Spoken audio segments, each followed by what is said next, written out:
예전에 유행했던 우스갯소리 중에 이런 이야기가 있습니다. 어떤 할아버지랑 손자랑 목욕탕에 간 이야기입니다. 다 아시죠?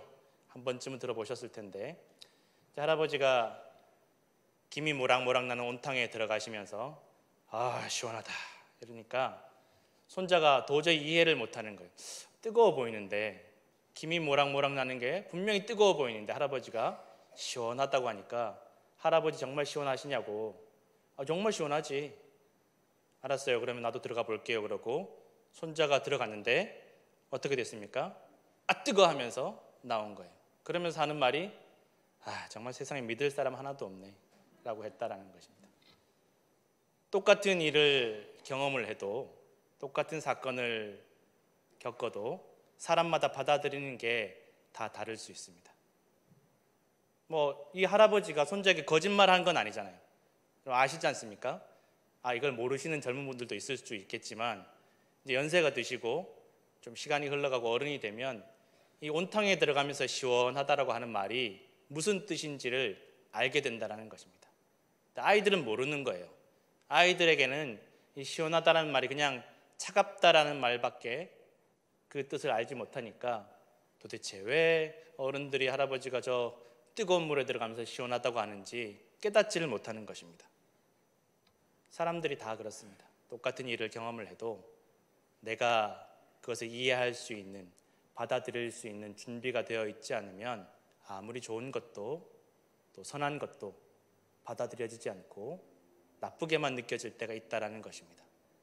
사람들이 좋은 선한 의도로 도와줘도 이것을 받아들이는 사람들이 준비가 되어 있지 않으면, 마음이 열려 있지 않으면 더 힘들고 고통스러워할 때가 있다라는 것입니다. 호사다마라는 말이 있습니다. 좋은 일에는 항상 마가 낀다, 또 안 좋은 일이 방해되는 일들이 있다라는 뜻입니다. 베드로와 요한이, 우리가 지난주에 제가 말씀 전해드렸지만 성전 미문 앞에서 나면서부터 걷지 못하는 이 사람, 인생의 모든 소망이 사라져버린 이 40대의 남자를 예수 그리스도의 이름으로 일으켜 주었습니다. 인생이 달라진 것입니다. 소망 없고 절망 가운데 그저 오늘 하루 사람들의 동정심을 유발해서 먹고 살아갈 수밖에 없는 이 사람에게 다른 인생을 주는 것입니다. 동전을 주는 것이 아니라, 금과 은을 주는 것이 아니라 새로운 인생을 주는 것입니다. 새로운 생명을 주는 것입니다. 얼마나 좋은 일입니까? 그런데 이 좋은 일이 좋게 받아들이는 사람도 있었고, 이 좋은 일 때문에 시험에 들고 또 악한 생각을 하는 사람들도 있었다라는 것입니다. 이 사람이 걷지 못하던 사람이 일어나서 하나님을 찬송하고 성전에 들어가서 기뻐하며 찬송하며 사람들에게 자기에게 일어난 일들을 다 말하고, 또 베드로와 요한을 붙잡고 제발 우리에게 한 말씀 해달라고. 사람들이 이 걷지 못하던 사람이 일어난 것을 보고 다 놀라서 베드로와 요한에게 구름같이 몰려드는 것입니다. 성전 앞에 있는 솔로몬 행각이라는 곳에서 베드로와 요한이 말씀을 증거하기 시작합니다. 왜 이거 가지고 놀라느냐? 이 사람들아, 이게 도대체 무슨 특별한 일이냐? 왜 우리를 주목하여 보느냐? 이것은 예수 그리스도께서 하신 일이다. 예수 그리스도의 이름으로 말미암아, 그 이름을 믿음으로 말미암아 일어난 일이다 라고 말하고 선포하고 있다는 것입니다. 우리를 주목하지 마라. 내가 한 것이 아니고, 우리가 한 것이 아니라 하나님께서 죽었다가 다시 살리신 그 예수 그리스도를 통해서, 그 이름을 통해서 이 사람에게 놀라운 일을 행하셨다라고 선포하는 것입니다. 이건 별로 놀랄 일이 아니다. 걷지 못하던 사람이 걷게 된 것은 죽은 사람이 살아나는 것에 비하면 아무것도 아니라 예수님께서 죽은 자 가운데 다시 살아나셨다. 아무리 여러분 대단한 부자도, 대단한 권력자도, 이 세계 역사 가운데 아무리 대단한 사람도 죽음 앞에서는 이 죽음을 이길 사람이 아무도 없습니다. 진시황도 대단한 권력을 가졌고 또 이 죽음을 이겨보려고 불로초를 구하려고 그렇게 애를 썼지만 죽었습니다. 그 어마어마한 세계 역사 가운데 중국을 다 통일했음에도 불구하고, 알렉산더 대왕도 엄청난 정복을 이루어냈지만 그 수많은 영토가 다 자기의 영토가 되었지만 젊은 나이에 병으로 죽었습니다. 누구도 이 죽음을 이겨낼 자가 없었습니다. 인간의 역사상 죽음만큼 사람을 절망하게 하고 낙심하게 하고 무기력하게 만드는 것은 없었습니다.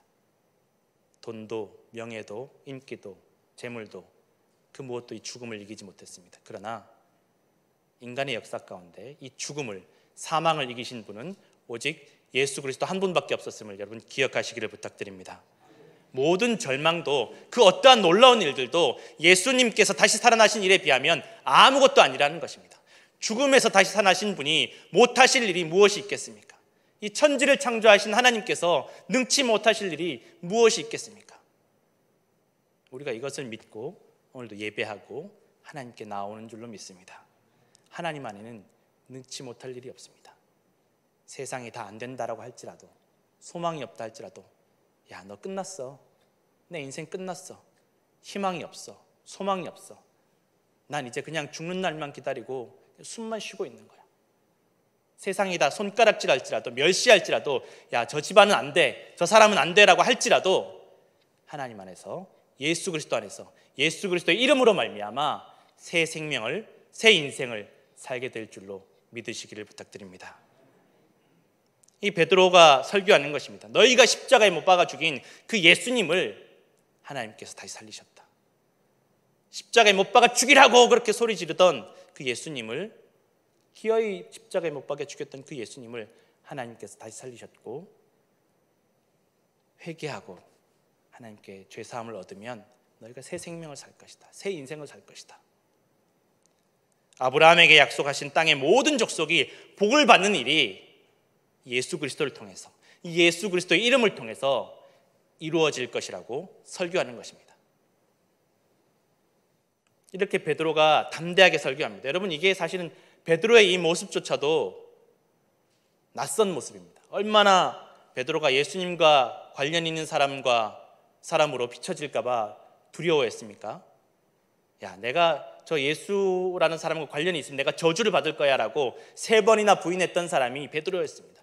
두려워서 예수님께서 다시 살아나셨음에도 불구하고 이전의 생활로 돌아가려고 했던 사람이 베드로였습니다. 한순간에 이 베드로가 바뀐 것입니다. 어떻게 이런 일이 있을 수 있습니까? 성령께서 그렇게 하셨습니다. 기도하는 가운데, 예수님께서 약속하셨던 대로 기도하는 가운데 성령께서 베드로를 도와주셨고, 베드로의 입술에 할 말을 주셨고, 베드로로 하여금 두려워하지 않게 하셨습니다. 여러분, 성령께서 우리와 함께 하십니다. 성령께서 함께 하시면 우리가 더 이상 두려워하지 않고 우리의 입술 가운데 할 말을 허락하여 주실 줄로 믿습니다.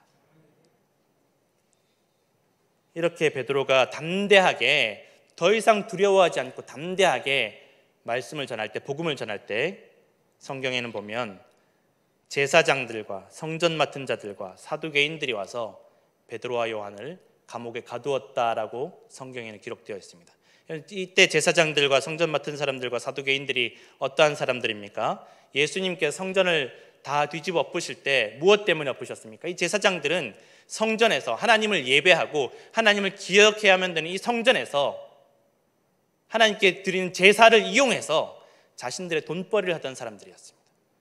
성전 맡은 사람들은 성전의 경비를 책임지던 사람들인데 다 제사장들과 한 통속이었습니다. 성전에 있었지만 하나님을 알지 못하고 깨닫지 못하고 하나님을 믿지 않던 사람들이었습니다. 성전 안에 있었지만. 사두개인들도 마찬가지입니다. 우리가 누구보다 이 유대인들의 전통 가운데 아브라함과 이삭과 야곱과 모세의 전통을 우리보다 잘 아는 사람들이 없다라고 자신하던 사람들이 사두개인들이었습니다. 그러나 다시 살아나는 것은 있을 수 없는 일이다. 그리고 우리보다 율법을 많이 아는 사람도 없어서 우리가 이 백성들의 옳고 그름을 다 판단할 수 있다라고 생각했던 사람들이 사두개인들이었습니다. 그리고 결정적인 이유는 이 제사장들과 성전 맡은 사람들과 사두개인들이 예수님을 죽이는데 앞장섰던 사람들입니다. 그러니 이 베드로와 요한이 예수 그리스도의 이름을 증거하고 예수 그리스도의 이름으로 이 놀라운 일이 일어난 것이 이 사람들에게는 결코 좋은 일로 받아들여지지 않았습니다. 오히려 위기로 받아들여졌다는 것입니다.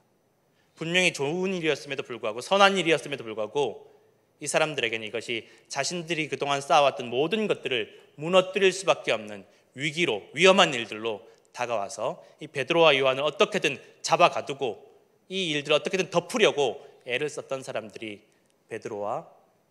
제사장들과 성전 맡은 자들과 사두개인들이었다라는 것입니다.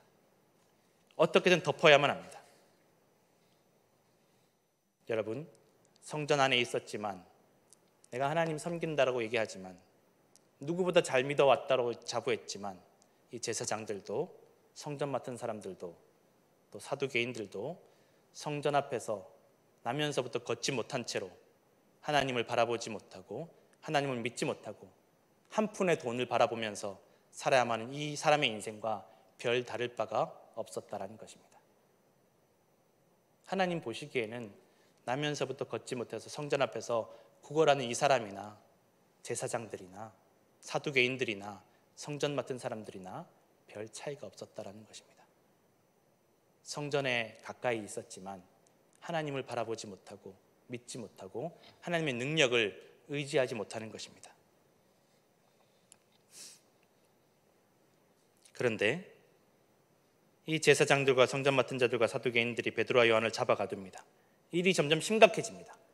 이 베드로와 요한을 통해서 놀라운 일이 일어났는데, 또 베드로와 요한이 설교할 때 3,000명, 5,000명씩 복음을 믿고 회개하고 놀라운 일이 일어났음에도 불구하고 이 베드로와 요한의 인생 가운데는 오히려 더 위험하고 험한 일들이 다가왔다라는 것입니다. 우리가 신앙생활하면서 복음을 전하고 많은 좋은 일들이 일어남에도 불구하고 어려운 일들이 우리에게 다가올 때가 있습니다. 좋은 일들만 있는 것이 아닙니다. 우리가 신앙생활하는 것, 내 믿음 지키는 것이 좋은 일들만 있지 않습니다. 우리의 믿음을 무너뜨리려는 수많은 노력들이 있다라는 것입니다. 이것을 싫어하는, 내가 믿는 것을 싫어하는 일들이 얼마나 많이 있는지 모릅니다. 가정에서든지 직장에서든지, 여러분, 내 믿음 지키는 것이 결코 쉬운 일이 아닙니다. 내가 입으로 예수 그리스도를 내 구원자로 고백하는 것이 결코 쉬운 일이 아니라는 것입니다. 때로는 목숨을 걸어야 할 때도 있습니다. 내 인생 전부를 걸어야만 할 때도 있습니다. 이 베드로와 요한이 그러했습니다. 예수님을 죽이는 데 앞장섰던 사람들이 어떻게든 이 일을 덮기 위해서 베드로와 요한을 감옥에 넣습니다. 얼마나 두려운 상황입니까? 무서울 수밖에 없습니다. 안 그래도 겁이 많은 이 베드로가 얼마나 두려웠겠습니까? 하룻밤을 지냅니다. 그 감옥 안에서 하룻밤을, 여러분, 제가 지난번에도 한번 잠깐 말씀드렸지만 이때 당시의 감옥은 우리가 생각하는 이런 교도소를 생각하시면 안 됩니다. 그냥 땅에 구덩이 하나 파놓고 비도 맞고 추위도 겪고 더위도 겪고 아무 데서나 배설물이 뒹굴러 다니는 짐승의 우리만도 못한 곳이 이때 당시의 감옥이었습니다. 그 당시에 이 감옥에서 지낸다라는 것은 차라리 죽느니만 못한 일들이 많을 때가 있었습니다. 그런데 그곳에서 위협을 느끼며, 생명의 위협을 느끼면서, 여러분, 예수님과 관련이 있다는 것만으로, 십자가에 못 박혀 돌아가신 예수님과 관련이 있다는 것만으로도 이 사람들은 지금 죽을 수밖에 없습니다. 사실은 베드로와 요한이 인간적으로 생각하면, 현실적으로 생각하면 어떻게든지 예수님과 관련 없는 사람으로 비춰져야만 합니다. 지난번에도 말씀드렸지만 십자가에 매달린 그 수괴와 그 반란자와 관련이 있으면 수천 명이라도 죽일 수 있는 사람들이 로마였습니다. 다 똑같이 십자가에 매달아 죽이는 것입니다. 죽을 때까지 십자가에 매달아 놓는 그 잔인한 형벌을 받을 수도 있다라는 것입니다. 그럼에도 불구하고 베드로와 요한이 더 이상 두려워하지 않았습니다. 더 이상 부끄러워하지 않았습니다. 자신들을 신문하기 위해서 안나스와 가야바가 왔다라고, 수많은 제사장들이 몰려왔다라고 성경에는 기록이 되어 있습니다. 누구입니까? 안나스와 가야바가 누구입니까? 예수님을 잡아 죽이는데 앞장섰던 대장들이었습니다. 이 안나스와 가야바가 예수님께서 나사로를 살리셨을 때에도 예수님을 죽이려고 계획을 짜던, 모략을 짜던 사람들이 바로 안나스와 가야바와 제사장들이었습니다. 베드로와 요한도 이걸 다 알고 있습니다. 저 사람들이 왔으니까 이제 우리는 끝났구나. 좋은 일이 있었는데, 우리가 이렇게 하나님 위해서 선한 일을 했는데, 예수 그리스도의 이름으로 이렇게 걷지 못하던 자에게 새 소망을 주고 새 인생을 주었는데, 오히려 정작 자신들은 감옥에 갇혀서 죽을 수밖에 없겠구나라는 생각을 하지 않겠습니까? 남 좋은 일만 시켰구나. 그런데 이 베드로와 요한이 두려워하지 않고 그 사람들 앞에서 예수님을 십자가에 못 박으라고 그 우두머리였던 그 제사장들에게 담대하게 설교하는 것입니다. 이 제사장들이 안나스와 가야바가 베드로와 요한에게 너희가 누구의 이름으로 누구의 권세로 이렇게 하느냐, 예수님의 이름으로 했다라고 해도 죽을 것이고 그렇게 하지 않았다라고 해도 죽을 것이고 이렇게 해도 저렇게 해도 죽을 수밖에 없는 이 베드로와 요한이 담대하게 얘기합니다. 예수 그리스도의 이름으로 내가 이렇게 했다. 하나님께서 예수 그리스도의 이름 외에는 구원 얻을 만한 다른 이름을 우리에게 주신 일이 없다라고 담대하게 선포하고 있다는 것입니다. 예수 그리스도의 이름을 말하는 순간 예수님께 관련 있는 사람으로 되어서 죽을 수밖에 없는 그 위기 가운데 이 베드로와 요한이 담대하게 목숨을 걸고 선포합니다. 그런데 놀라운 일이 일어납니다. 죽을 것만 같았는데, 이 제사장들이 베드로와 요한을 당장 쳐 죽일 것만 같았는데, 같이 십자가에 매달아 죽일 것만 같았는데 그렇게 하지 못했다라는 것입니다. 왜 그렇습니까? 일어나서 그런 그 사람이 증인으로 옆에 서 있었다라는 것입니다. 그리고 성령께서 이 베드로와 요한을 지켜주고 계셨다라는 것입니다. 우리가 믿음 생활하면서 수많은 공격과 도전을 받을 수 있습니다.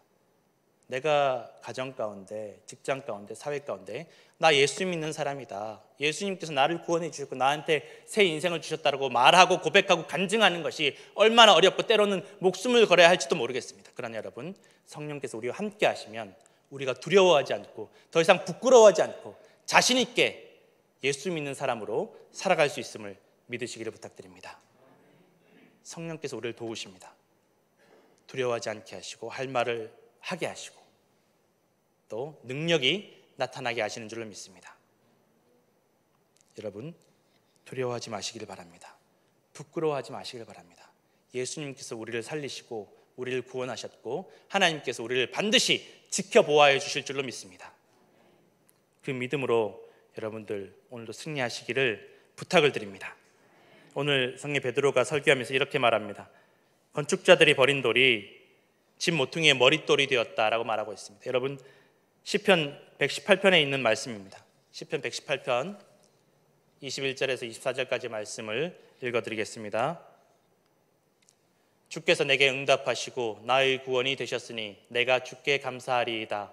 건축자가 버린 돌이 집 모퉁이의 머릿돌이 되었나니 이는 여호와께서 행하신 것이요 우리 눈에 기이한 바로다. 여러분, 우리의 구원이 어디에 있습니까? 우리의 도움이 어디에 있습니까? 세상에 있지 않고 사람들에게 있지 않고 세상의 지식과 판단에 있지 않다라는 것입니다. 하나님께서, 예수 그리스도께서 우리의 구원이 되시고 도움이 되심을 여러분 반드시 기억하시기를 부탁드립니다. 세상에서 소망이 끊어지고 멸시받고 천대받고 손가락질 받을지라도 세상의 기준으로 보았을 때는 다 끝난 인생이라 할지라도 하나님께서 우리의 구원이 되시고 능력이 되어주심을 반드시 기억하시고 여러분 오늘도 승리하시기를 부탁드립니다. 아무것도 두려워할 것이 없습니다. 죽음조차도 여러분 두려워하지 마시길 바랍니다. 죽은 자 가운데 살아나신 그 예수 그리스도께서 지금도 살아계시고 우리와 함께 하심을 믿습니다. 건축자들의 버린 돌 이제 다 끝났습니다. 쓸모없는 돌이지만 하나님께서 다시 세워주십니다. 가장 중요한 머릿돌이 되게 하셨습니다. 40년간 아무 소망 없이 구걸하던 이 인생이 성전 문 앞에서 하나님 바라보지 못하고 하나님 믿지 못했던 이 인생이 한순간에 다른 인생이 되었습니다. 예수 그리스도 하나님의 능력의 증인이 되었습니다. 배우지 못했던 베드로와 요한과 이 수많은 12명의 제자들과 수많은 사람들이 무식하다고 손가락질 받던 이 사람들이 예수 그리스도 부활의 증인이 되었고 하나님의 영광의 증인이 되었음을 여러분 기억하시기를 부탁드립니다. 우리가 이 세상 살아가면서 손가락질 받고 무시받고 멸시천대 받고 소망이 끊어졌다 할지라도 주님 안에 우리 구원이 있음을, 능력이 있음을 기억하시는 우리 성도들 되시기를 간절히 축원합니다. 기도하겠습니다.